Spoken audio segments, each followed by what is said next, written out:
দেখো এখানে চারটে করে ঘর আছে, তাই তো?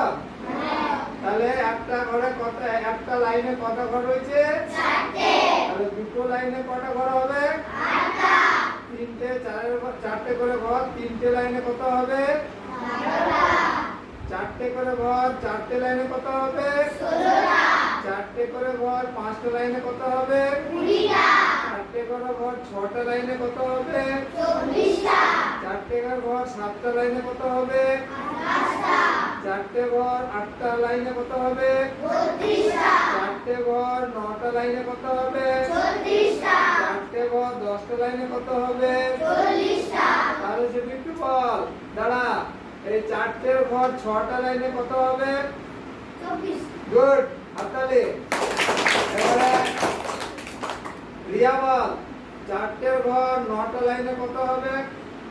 চারটে করে ঘর, 9টা লাইন যদি থাকে কতগুলো হবে?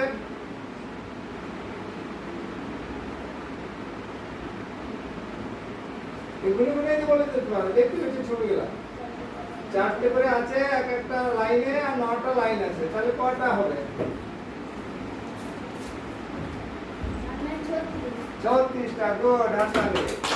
তাহলে বিষ্ণুবাল, চারটে এক একটা লাইনে চারটে করে আছে, তাই তো? তাহলে 5টা লাইনে কটা আছে? গুড। এবারে ওই ঋষিবল, একটা লাইনে চারটে রয়েছে, তো 7টা লাইনে কটা হবে?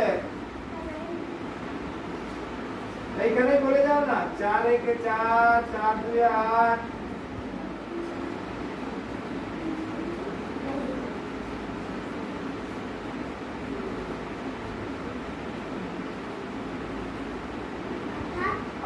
গুড, বাহ।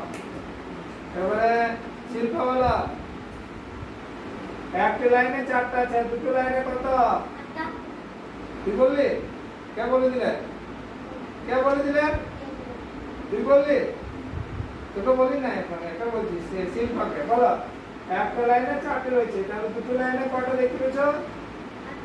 গুড। এই তো আর তো বলছি না যে আমি বললাম, বাস বলে দিচ্ছিস তো।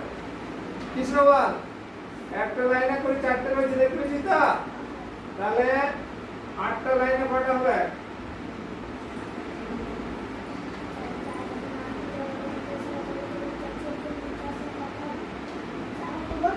গুড, বাহ বাহ। তাহলে আরেকটা পয়েন্ট করো, এই চালু করো। 4 যোগ 4 এইভাবে 10 বার যোগ করে পাই 40টি ঘর। আমরা এটাকে গুণের মাধ্যমে লিখতে পারি। তাহলে বলো তো, আমরা এই নামটা গ্রামে এসে কি শিখলাম?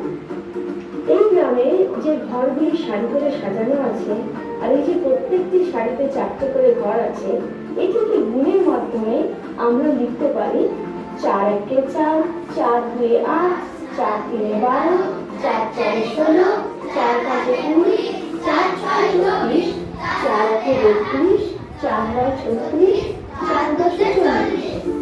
তাহলে দেখো